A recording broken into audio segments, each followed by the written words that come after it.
Hello, friends. Welcome to this pick a card reading. I am Gabby Turner. This is my dear friend, Frida Kahlo. She's got one foot out the door. She's not sure entirely if she wants to be here, and yet she has graced us with her presence. And we are so glad to have her. So let's make Frida feel welcome. We're going to block her for a moment. She wants a little bit of privacy. So I'm going to hold up the three options here.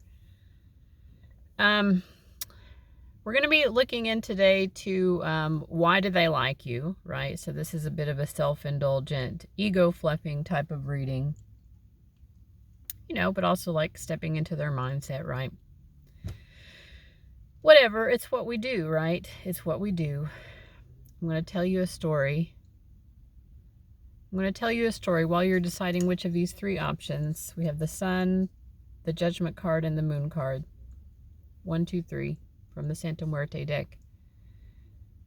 So speaking of Frida, many moons ago, I told a friend of mine that I was going to dress as Diego Rivera for Halloween, and I was really excited. I was like, this is a great costume idea.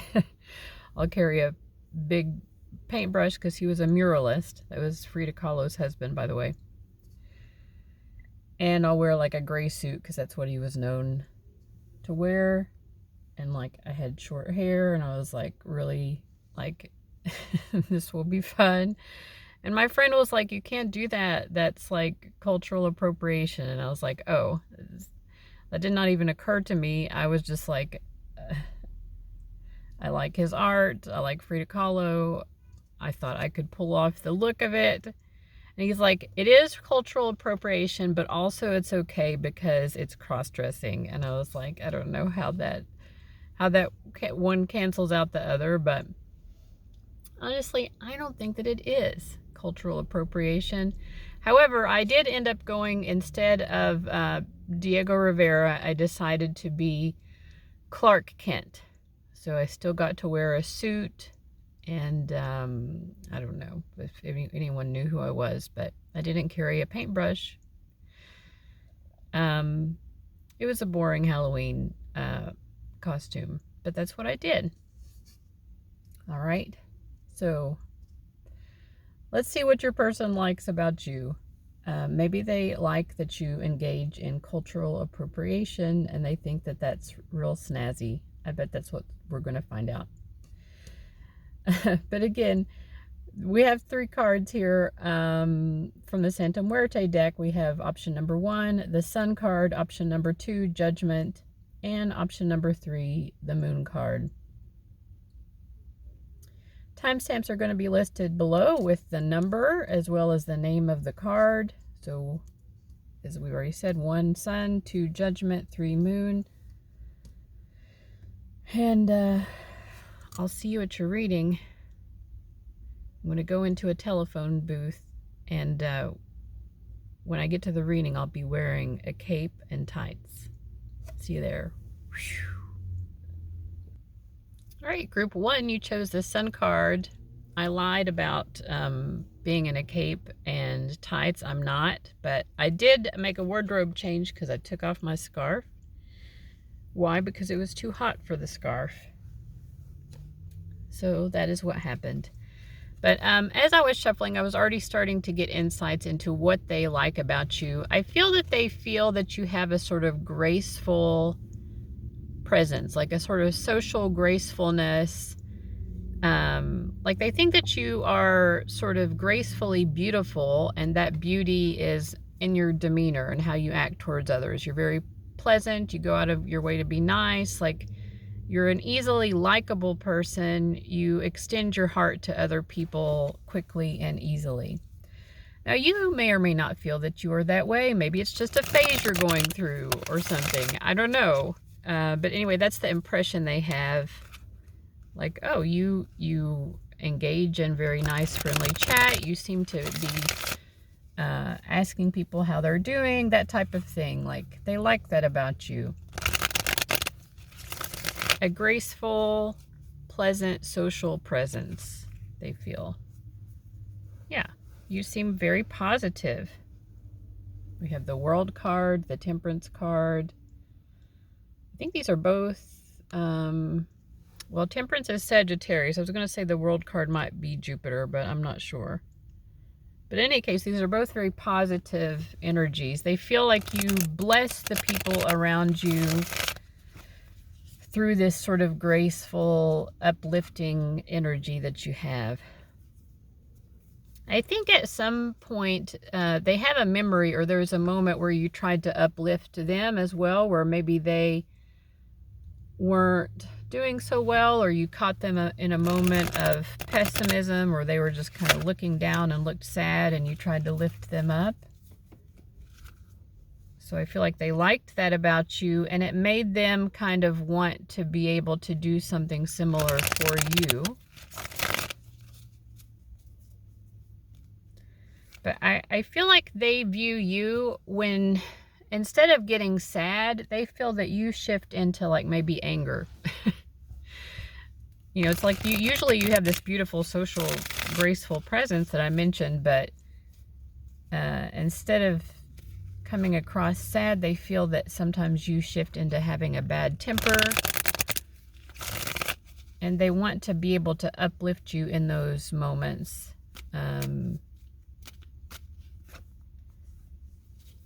In some kind of way.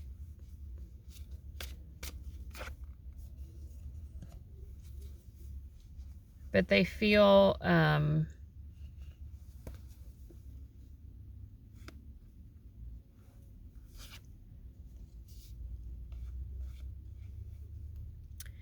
don't know, what do they like about you is the question. So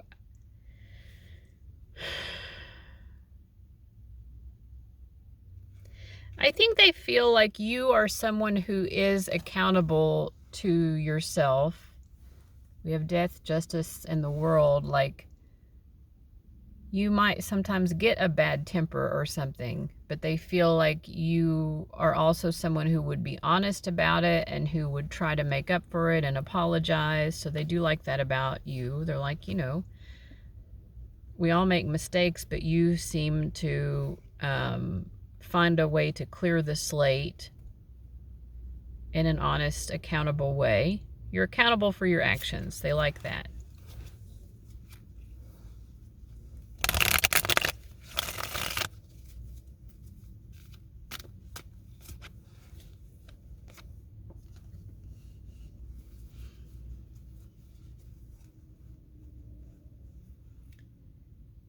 I feel like they are also viewing you as, I know this word gets tossed around a lot, but you know, like, they view you, okay, I'm going to say it this way. I was going to say a spiritual person. But I think that they see you as someone who's always looking for self-improvement. That's what it is. Like, you're always looking for ways to embrace life more fully is, you know, kind of the focus of your self-improvement. Trying to better yourself, trying to be a better person. They really like that. You're always looking for ways to try to be a better person.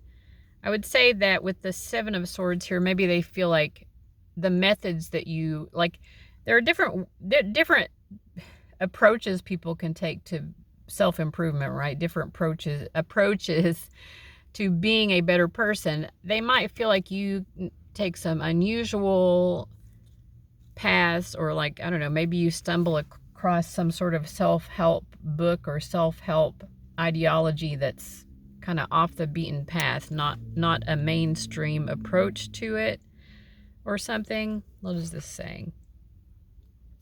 But whatever that is, like, that, I think it's something that they also are interested in. So they like that about you as well. They're like, okay, most people, or it's not like mainstream to adopt this particular self-help philosophy or self-help approach, and yet you also are interested in this topic or approach to self-improvement or self-understanding, self-betterment, making the most of life. How to seize life, how to make the most of life, right? But anyway, they feel, oops, They feel a sort of kinship with you.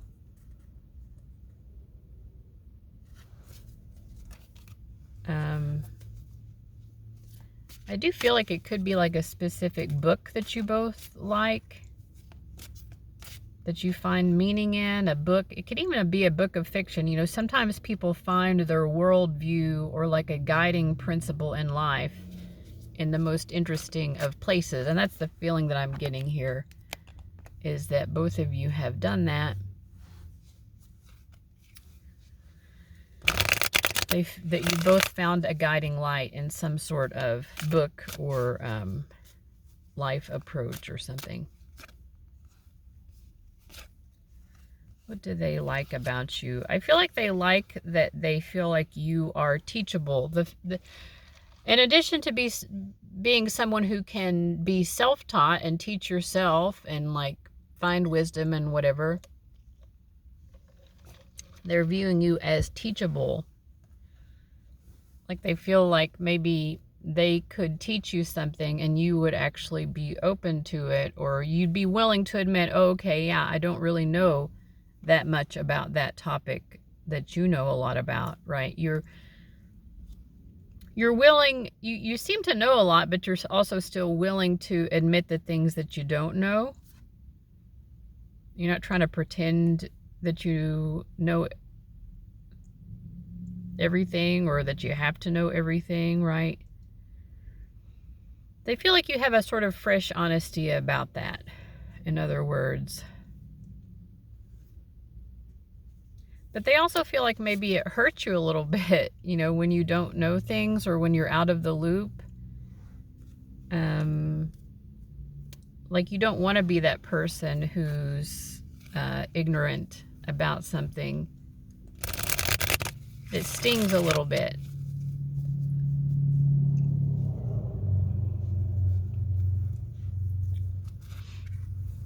And yet you'll still be willing to admit that you are ignorant of something if you are.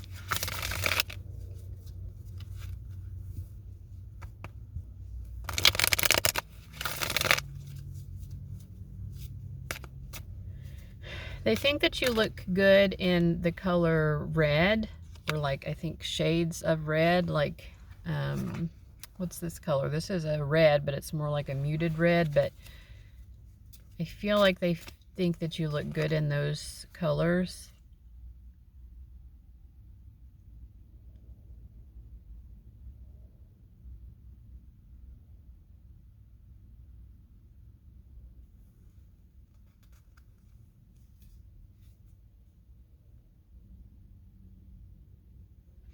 They also like this area, this like clavicle area of you. And like maybe like this area as well, like this sort of cleavage area. I don't know. Yeah, they definitely are liking that area. I was just getting drawn to that in these cards.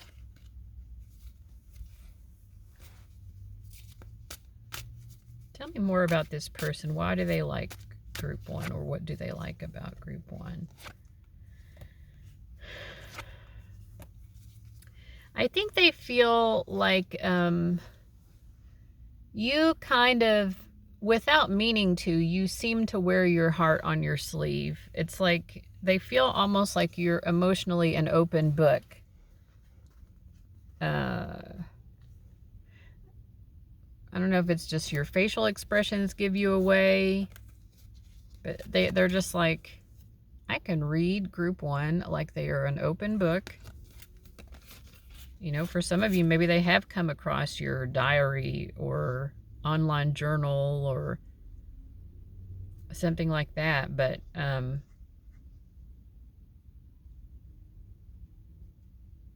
it's like they feel this sort of, it's like to them it's sort of amusing, because they're like, group one is just, they're showing everything about themselves, but they don't know it. And I don't know, it amuses this person. They find it endearing. It's endearing about you that you seem oblivious to like how how much you're sharing like deeply personal emotions or thoughts and feelings. And again, I don't know if it's just through your facial expressions or something else, but like they're just like, they find it very amusing.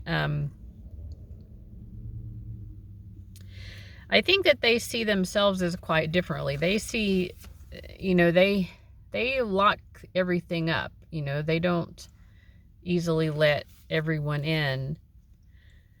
But I think they feel that you do still have an insight into them that maybe is not easy to come by. Like, despite the fact that they are more of a closed book and they specifically try to create themselves as a closed book, they feel like you'll find the open window, you know, and somehow crawl inside and understand something about them.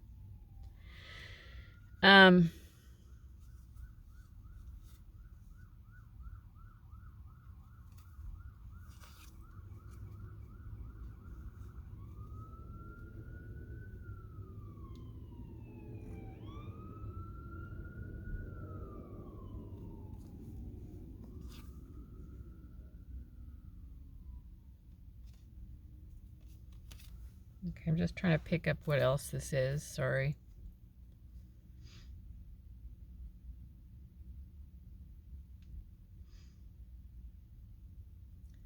I kind of feel this energy of they feel that they can be themselves with you, but they also like impressing you at the same time. Like, it makes them feel good about themselves to impress you, because it's almost like they're impressing themselves. Like, how do I explain this? Like,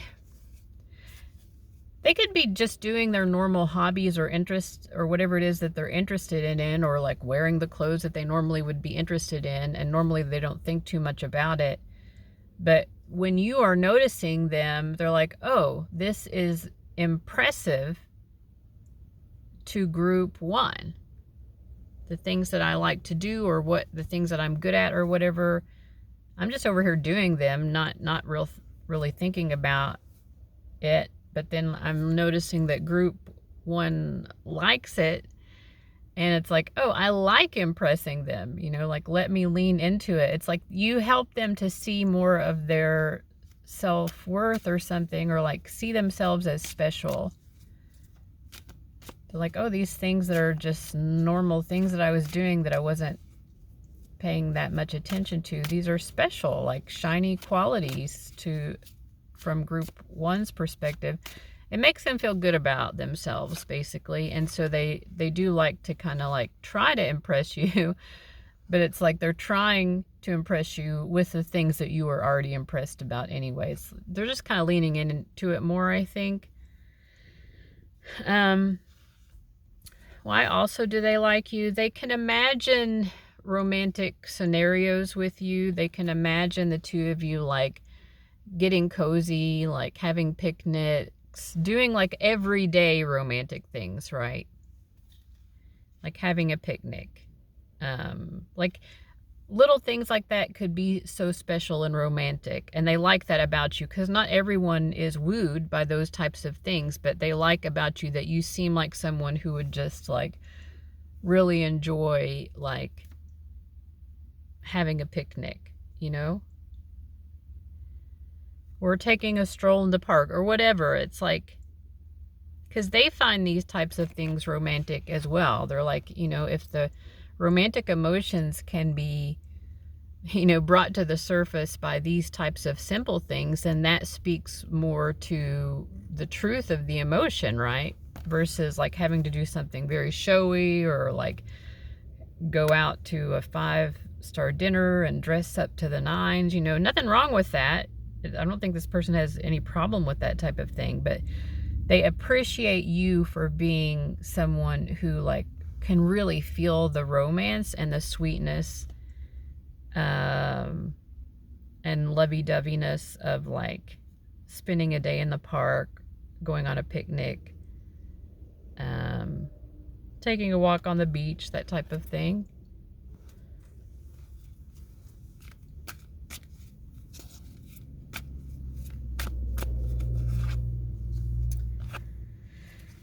Yeah, so I feel like they view you as someone who has poise.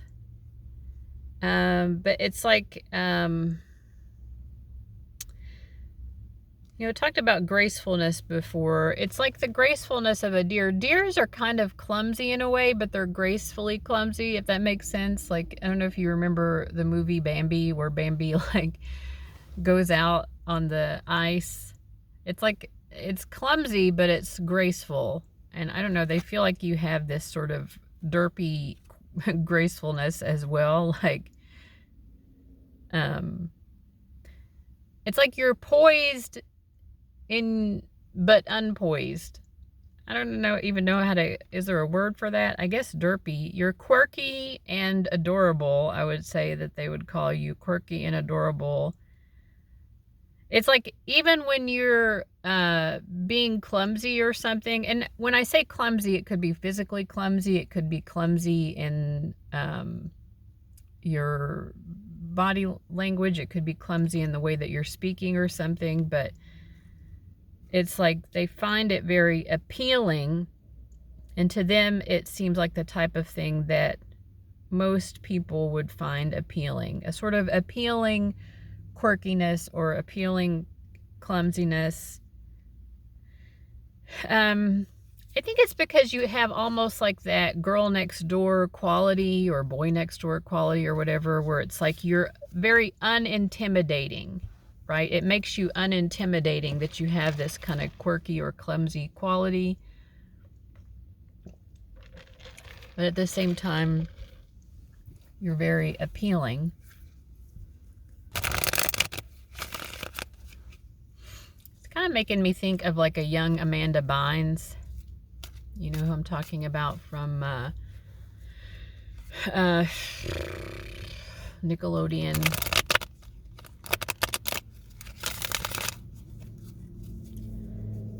You know, very pretty, and very likable, but the sort of clumsy, quirky quality made her very also unintimidating. It's like you're approachable. Maybe that's a way. You seem very approachable.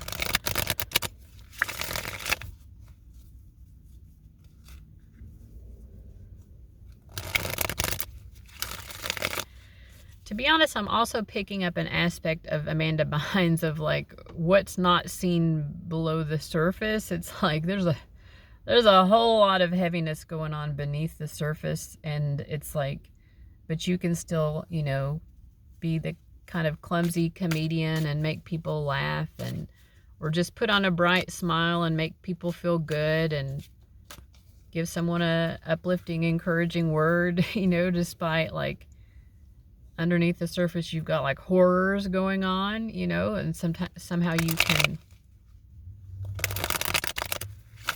put on a happy face and genuinely be like a sunshiny presence to other people. I feel like they do pick up on that to some degree.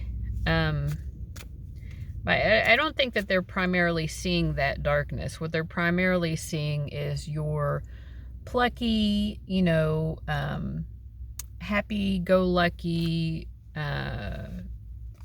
making optimism out of everything. Trusting, you know, like, well, I'll just put one foot in front of the other and I'll get where I'm trying to go. Type of energy.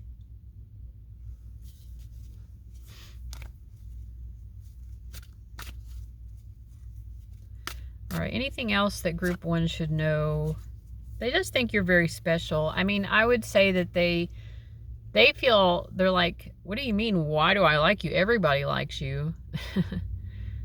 It's just like, you're that type of person that everybody likes. I mean, I do especially like you, this person is saying. Like, I do especially, you know, I feel like this person definitely has like a romantic crush or romantic attraction to you for sure. But they also are just like, you're that type, you're like the girl that everyone wants to be, or that everyone wants to be with, or the guy, you know, as the case may be. But that's just how they see you. Everybody wants to either be you or be with you. You are that person. That's how they see you. But all right, group 1. Let me know how you felt about that, and I'll see you later. Bye-bye. All right, group 2, welcome to your reading. You chose the Judgment card, and we're asking, why do they like you? And by the way, I told a bold-faced lie in the introduction, if you even watched it, which you probably didn't. I usually don't watch introductions either when I watch pick-a-card readings, or I don't watch the whole introduction. It's just this fast-paced living that we're doing here in America and around the world, from wherever you happen to be watching. But I said that when you got to your reading, I would be in a cape and tights, and I'm not. But I did take off my scarf. In group 1's reading, I took off my scarf because it was too hot. In your reading, I went a step further and I opened the windows. That said, it is September and things are starting to cool off. And I really appreciate that. All right. But let's get serious.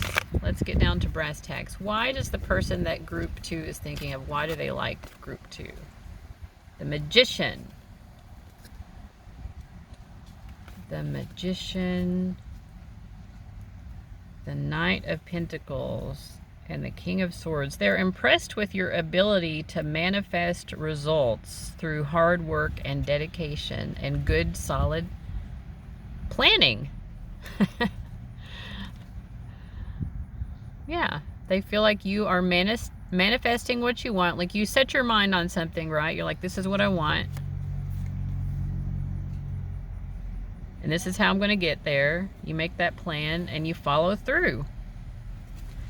You know, people have different approaches to manifestation. Some of them are a bit airy-fairy. I might have engaged in those types of airy-fairy manifestations myself. Possibly.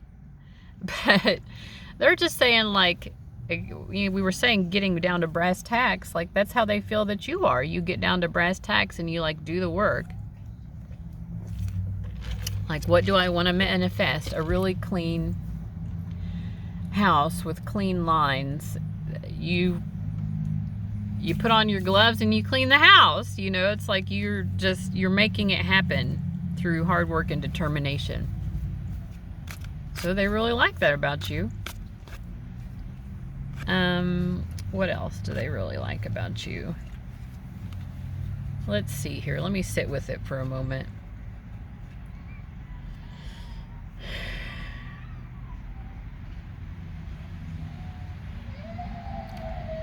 I think that what they also like about you, in terms of you manifesting your best life, like, you seem to know what your best life is, and that's what you're not trying to create just what, oh, everybody wants this, everybody wants to be a millionaire, everybody wants to be this, that, or the other, so, like, let me do that. No, you have your own specific desires, right? It's like you looked around at all that life could possibly offer, and you're like, okay, these are the things that I want. Off of the menu of life, this is what I want, right? And this is what I'm claiming for myself. So they see you as a sort of individualist, because whatever it is that you're choosing out of life is not what everybody else is choosing. It's specific to what you want out of life. And so I think that they appreciate that you, because of that, you seem much more satisfied with your results or something. Or it's, anyway, they just see it as a good approach. You know, like, that's a great approach. Like, pick what you really want out of life. Be aware of your own preferences, and then just work hard and achieve those. I feel like there's something here about your family. I feel like they have met your family members.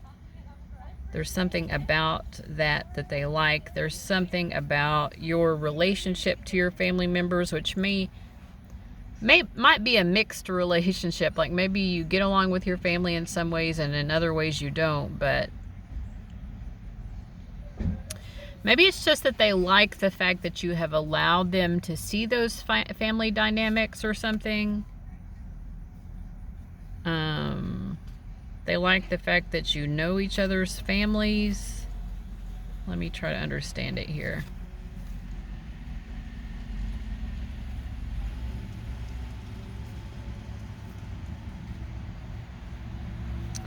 I think basically they liked the fact that you introduced them to your family. So if you're watching and that never happened, then maybe this is not your reading, but okay, let me try to understand a little bit more.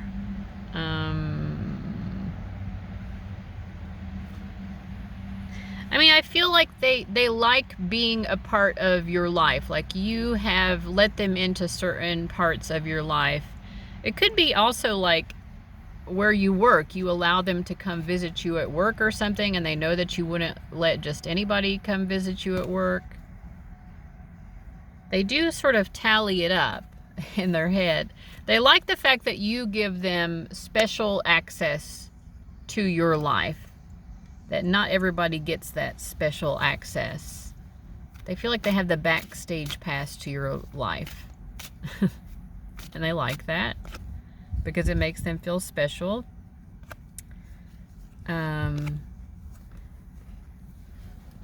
This person also feels that the two of you will know each other and be in each other's lives till death do us part. You know, like when one of you passes away, you'll still be in each other's lives, you know, whether that's friendship or romantic. They know that you will still be, that there's this feeling of like we're close enough, we're tied enough at this point that, you know, if you pass first, I'm going to be at your funeral saying beautiful words about you. If I pass first, you're going to be at my funeral saying beautiful words about me. Anyway, they love the fact that you have this sort of tight-knit connection going on. I think they also feel like the two of you have been there for each other through thick and through thin. And you've helped each other, supported each other, and you know, again, this is someone who seems that they've had some significant life plans that they have worked hard towards. I think they feel like you've encouraged them, and vice versa. Like, you know, I was saying they feel like they have the backstage pass to your life, but I think they've also given you a backstage pass to their life. And it's mutual, and the reason that they have done that is because they feel that you would be the kind of person that if they needed it, you would give them the shirt off of your own back. Yeah, they trust you hardcore, so yeah, they definitely like that. They feel that you are a person without a doubt that they can trust. I mean, if someone is willing to give you the shirt off of their own back, right? It's like they're very touched by that, actually. This feeling that you would do that. Like you would really go the extra mile for them. You would really put yourself out to help them, they feel. Maybe you already have, and that's why they know this, or they can just tell that that's the vibe that the two of you have.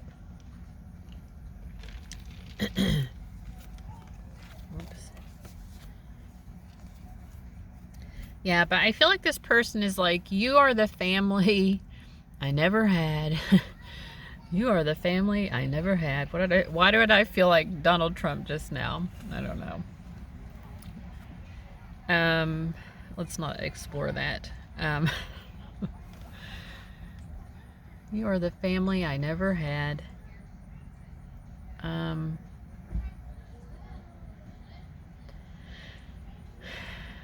Yeah, this person misses you, though, I think, in times when you haven't been able to be in each other's lives or something, like if there has been some sort of distance or something, or maybe you're living far apart at certain times or something, I think that they do really miss you.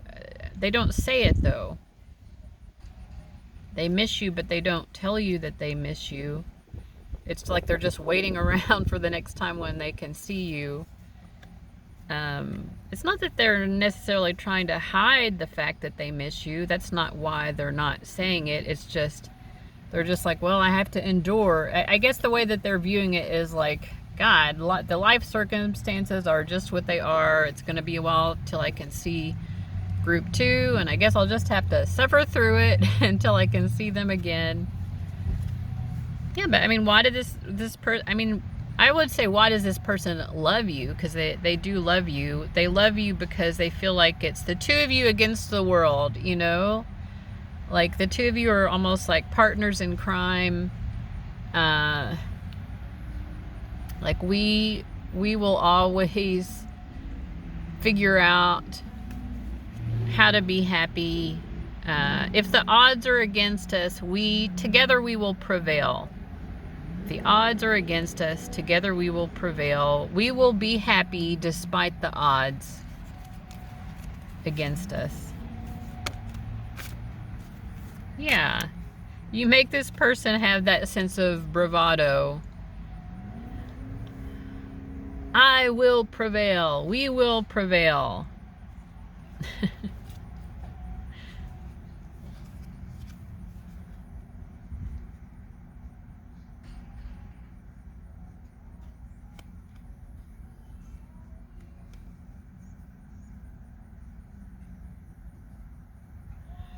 I'm thinking about that song. We used to, oh, it's Jenny from the Block. I used to have a little, now I have a lot. But I'm hearing it like we used to have a little, now we have a lot. I don't know, they feel some sort of shared journey with you of like prevailing against life, against the odds. We've changed our circumstances. We're in it together.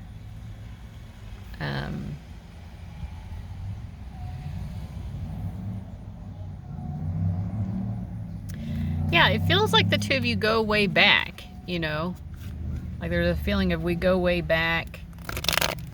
We remember those times we were roughing it with the ramen noodle packets and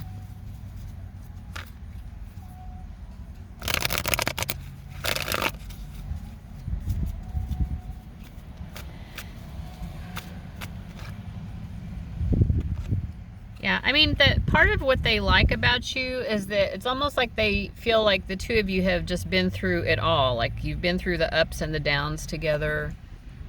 You have the Wheel of Fortune, the World card.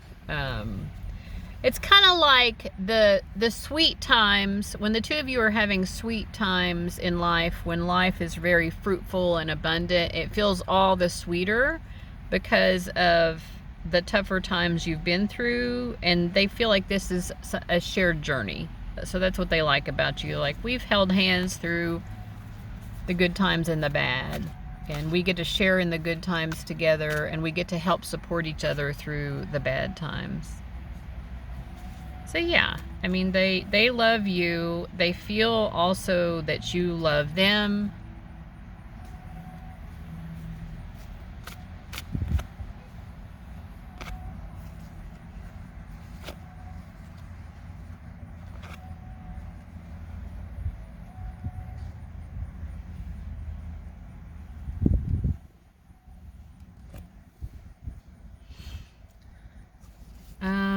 Let's see here.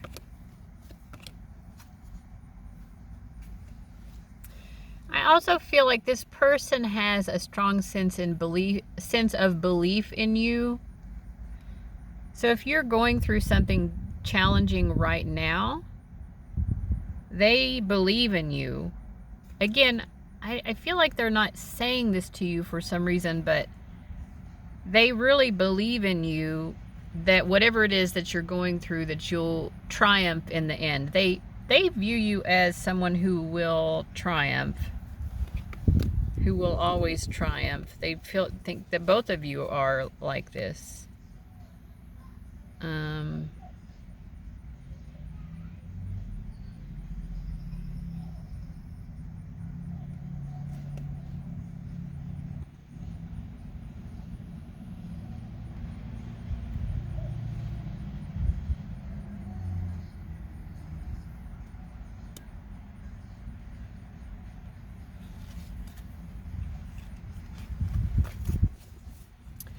It's almost like they want to say people didn't expect us to be able to be happy.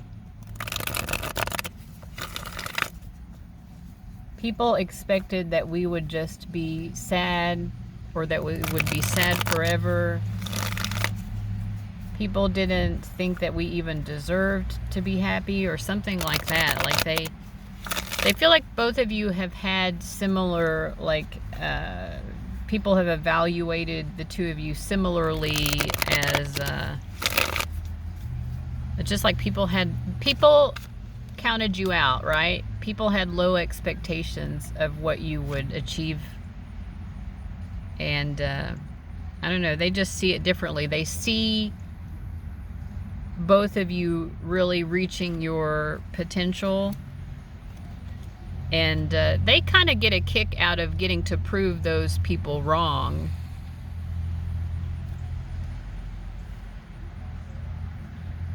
So anyway, it's like they're glad for you when you succeed, because they're like, I know people thought that group 2 wasn't going to make it, and look what they did. They did make it.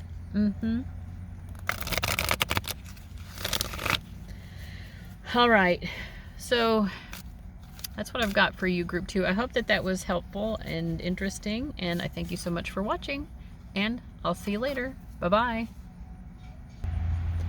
Hello, group 3, my moon card people. Personally, one of my favorite cards. I feel like a lot of people don't like the moon card. I cherish it very much. But anyway, here we are, group 3, and in the intro, I predicted that when you came to your reading, I would be wearing a cape and tights. And look, this is how you know that I am excellent at predictions, because here I am. I have a cape and tights. That's true. It was an accurate prediction. Anywho, we're asking today, group 3, the person of interest for you, what do they like about you?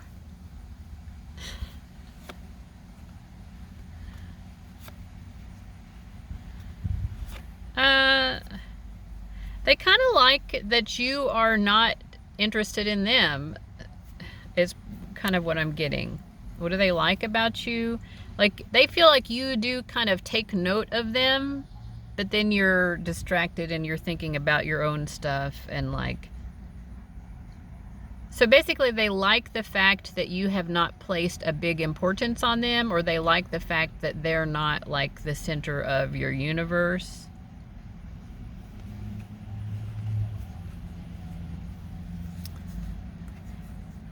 It's an interesting thing to like about a person. Let's try to understand it a little bit more. Why do they like the fact?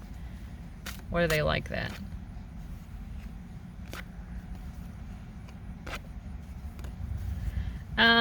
I think, okay, so the reason that they like that is because they've had times in their life when people were way too interested and came on way too strong.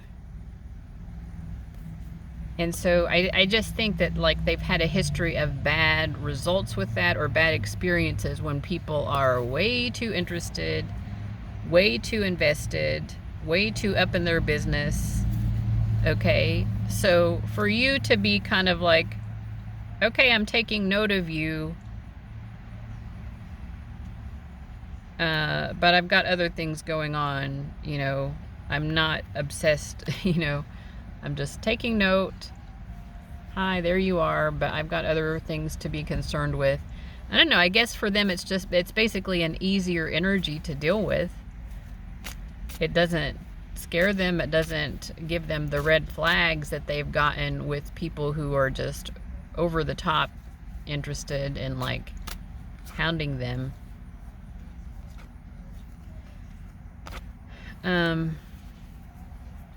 I kind of feel like they almost view the tables as being slightly turned, you know, because they're like, okay, I'm probably the one who's coming on a little bit more strong here towards group 3, rather than them coming on strong to me. And they're the ones who might be a little bit like, hold off, back up. But they like this as well. It's like that. It's put them almost in a position of they just don't feel so powerless as what they have felt in the times when the other person is coming on too strong. I mean, they're not trying to come on too strong in a way that would make you uncomfortable either, but they are aware that they might be doing that to some degree.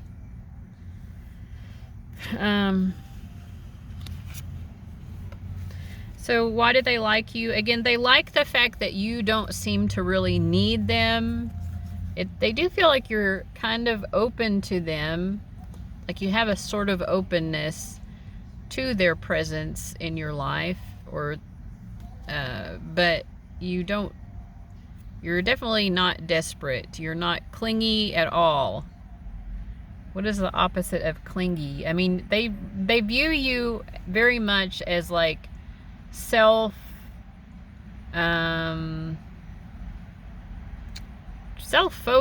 but also just like you don't really come across as needing people. They do feel like, I don't know, you come across as someone who is maybe even happier just doing things on your own. Yeah, look at this set of cards here. The Hermit, the Star, and the Two of Swords. That's kind of how they see you.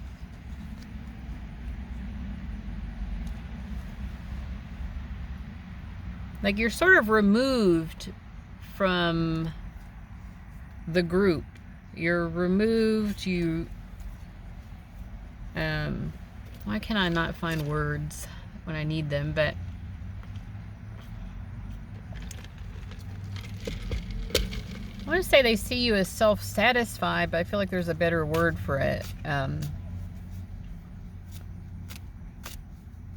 Could say self-satisfied, could say independent, could say not clingy, but I feel like there's some better word out there. I don't know, maybe it'll occur to me in a moment. But anyway, they like this about you. They definitely don't see themselves as being that way. They do feel kind of clingy and needy. And they feel kind of like you don't want them to be needing you.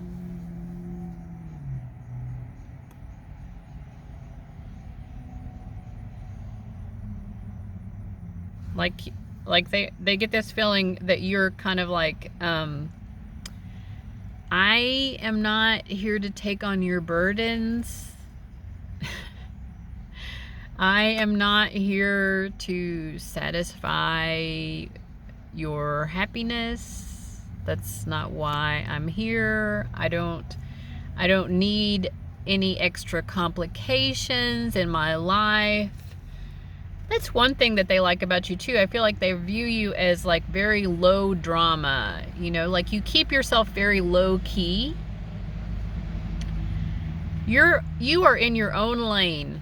Maybe that's what I was trying to say before. You're like in your own lane, not trying to take on other people's batons, you know, in the marathon of life. You're like, I'm carrying my own baton. Why are you trying to hand off your baton to me? Run your own race over there, because I'm doing me.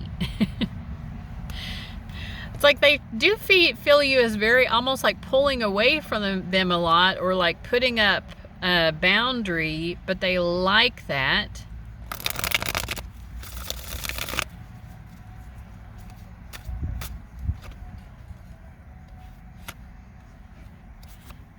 They like that because they feel it's kind of emotionally easier. They don't feel like you're completely closed off. So it's like they do feel like, you know, maybe the two of you could like continue to develop your feelings to each other, but there's not a rush. It doesn't have to happen. It's like there's a slow, calm that they feel like they can trust. Like they don't think that you hate them. They don't feel rejected by you. They just feel like you are really self-focused and, you know, not trying to let them in super easy. And they're like, okay, that's cool. You don't need to let me in super easy. This feels more pleasant anyway. This feels nice. Maybe this is what I needed, is for things to go slowly like this. You know, they're like, okay, there's a lot that I could learn from you, Group 3. I could learn how to trust the process and, you know, trust that everything is going in the best direction possible and not have to force things, just sort of surrender to life. You make them feel, okay, I'm going to surrender to this connection and kind of just trust where it's going. And we don't have to rush to get there.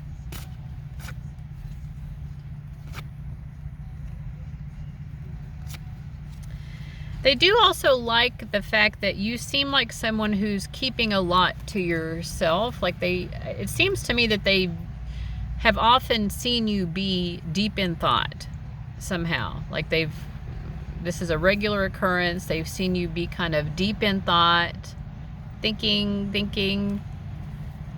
And I think this Tower card reverse is like they don't know what you're thinking, but they can tell that you're thinking real hard. I don't know, they like the sort of air of mystery of that. Like, Group 3's got some real deep thoughts. I don't know what they are. Maybe I wouldn't even understand their deep thoughts if they tried to explain them. But I kind of like the fact that they have these hidden thoughts that I don't have access to. Why do they like that? Because I think that they also have their own hidden thoughts that they don't necessarily want everyone having access to. So it's like it makes them feel like that's okay. Like, oh, okay, Group 3 has clearly like significant thoughts that they're keeping to themselves. I guess it's okay for me to do that because I like to do that too, and I didn't realize that it was okay to keep my thoughts to myself.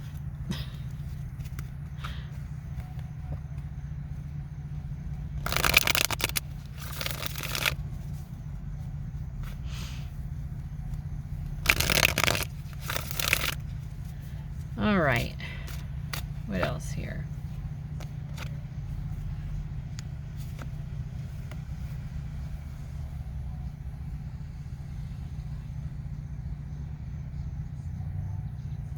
I think they also feel like you keep your money to yourself. Like you're not telling everyone all of the details of your money. I think when it comes to this, they do kind of want to know more though. Like they have a curiosity. They want to know what's going on in your bank account. How are you making your money? How much are you making? They want to know.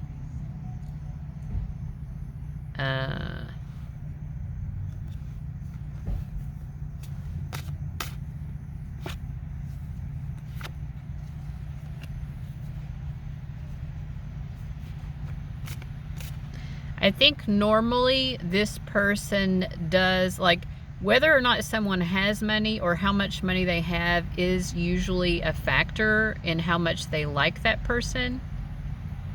But they don't know how much you have. And so I think in terms of what they like the fact that they're like, okay, I definitely still have an emotional attraction to Group 3, even though this is an unknown about their money. Like I can't base my feelings on, oh, this person has money or whatever it is that their preference is, because they don't know about that about you. So they're like, oh, okay, like I just kind of have to sit with the emotions themselves and allow my actual feelings to speak to me versus, you know, what normally speaks to me, which is money.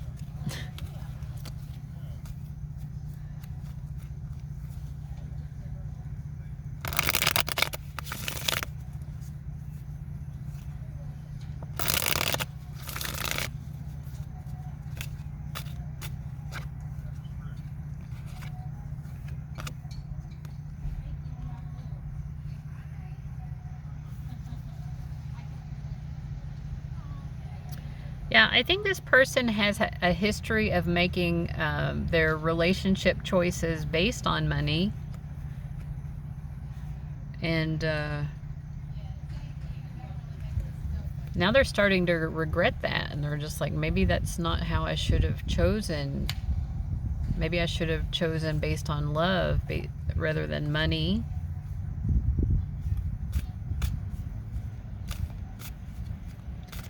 Anyway, anything else that group 3 needs to know here about this person, why they like them?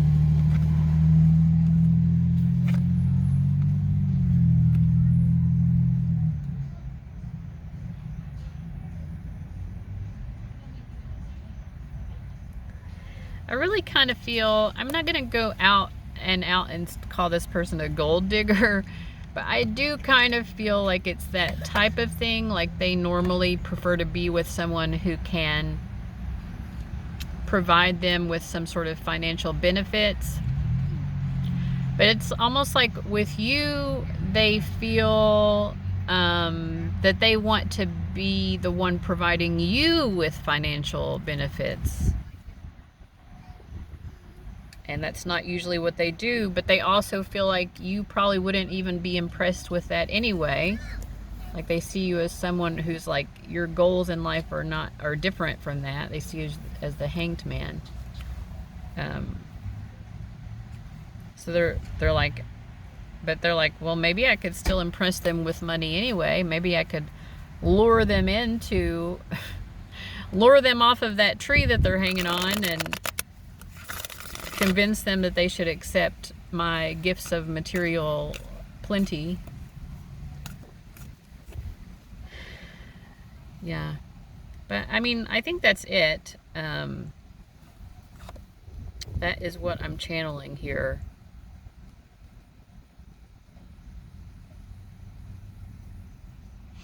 I do feel like they expect, I know I said before that they don't necessarily feel rejected by you, but they kind of expect it to happen at some point. You know, it's like they've mentally prepared themselves so that they don't get hurt when it does happen, but they feel like at some point you're gonna cast them aside or reject them in some way. And yeah, I mean, that's just an extra insight that's coming through.